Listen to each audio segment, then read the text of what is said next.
महाभारत की पौराणिक कहानियाँ हम बचपन से ही किताबों और टीवी सीरियलों में देखते आए हैं।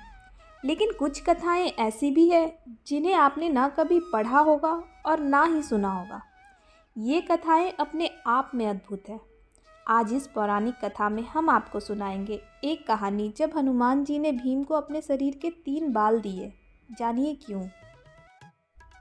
पांडवों ने श्री कृष्ण की मदद से कौरवों पर विजय प्राप्त कर ली थी। अब हस्तिनापुर का राज्य पांडवों के अधीन था। धर्मराज युधिष्ठिर राजा बने थे। न्याय और धर्म की प्रतिमूर्ति महाराज युधिष्ठिर के राज्य में सब कुशल मंगल था। समस्त हस्तिनापुर आनंदमयी जीवन व्यतीत कर रहा था। कहीं कोई किसी प्रकार का दुख न था। एक दिन नारद मुनि राजा युधिष्ठिर के पास आए और कहा, महाराज, आप यहाँ वैभवशाली जीवन जी रहे हैं, लेकिन वहाँ स्वर्ग में आपके पिता बड़े ही दुखी हैं। युधिष्ठिर ने नारद मुनि से पिता के दुखी होने का कारण पूछा तो उन्होंने बताया पांडु का सपना था कि वे राज्य में एक राज्यसूय यज्ञ कराएं, लेकिन वे अपने जीवन काल में नहीं करा पाए, इसी बात से दुखी हैं। तब युधिष्ठिर ने अपने पिता की शांति के लिए राज्यसूय यज्ञ करने का फैसला लिया। इस यज्ञ में वह ऋषि पुरुष मृगा को बुलाना चाहते थे। ऋषि पुरुष मृगा भगवान शिव के परम भक्त थे। उनका ऊपर का हिस्सा पुरुष का था और नीचे का हिस्सा हिरण का, इसलिए उनका नाम पुरुष मृगा था। युधिष्ठिर ने अपने छोटे भाई भीम को आज्ञा दी कि वह ऋषि पुरुष मृगा को ढूंढ कर लाए ताकि यज्ञ संपन्न हो सके। भीम भाई की आज्ञा पाकर ऋषि पुरुष मृगा को ढूंढने चल दिए। एक जंगल से गुजरते हुए भीम को पवन पुत्र हनुमान दिखाई दिए।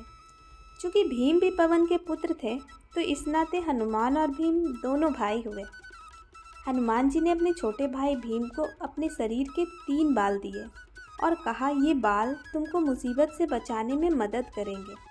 काफ़ी दूर भटकने के बाद भीम ने आखिर ऋषि पुरुष मृगा को ढूंढ ही लिया। वे उस समय भगवान शिव का ध्यान लगाए बैठे थे। भीम ने जब उन्हें राज्यसूय यज्ञ में चलने की बात कही तो वे तैयार हो गए, लेकिन उन्होंने भीम के सामने एक शर्त रखी। शर्त यह थी कि भीम को हस्तिनापुर ऋषि पुरुष मृगा से पहले पहुंचना था। अगर पुरुष मृगा भीम से पहले हस्तिनापुर पहुंच गए तो वे भीम को खा जाएंगे। अब चूंकि ऋषि पुरुष मृगा का निचला हिस्सा हिरण का था तो वे बहुत तेज दौड़ते थे। भीम ने साहस करके उनकी यह शर्त स्वीकार कर ली। भीम ने तुरंत तेजी से हस्तिनापुर की ओर दौड़ना शुरू कर दिया। भीम ने अचानक पीछे मुड़कर देखा तो पाया ऋषि पुरुष मृगा तो उनके बिल्कुल नज़दीक आ चुके हैं। घबराए हुए भीम को अचानक हनुमान जी द्वारा दिए हुए 3 बालों की याद आई। भीम ने एक बाल जमीन पर फेंक दिया। तुरंत उस बाल की शक्ति से जमीन पर बहुत सारे शिवलिंग उत्पन्न हो गए। ऋषि पुरुष मृगा शिव के बहुत बड़े भक्त थे, इसलिए वे अब शिवलिंग को पूजते हुए आगे बढ़ रहे थे, जिससे उनकी चाल धीमी पड़ गई थी। अब थोड़ी देर बाद भीम ने फिर दूसरा बाल फेंका तो फिर बहुत सारे शिवलिंग उत्पन्न हो गए।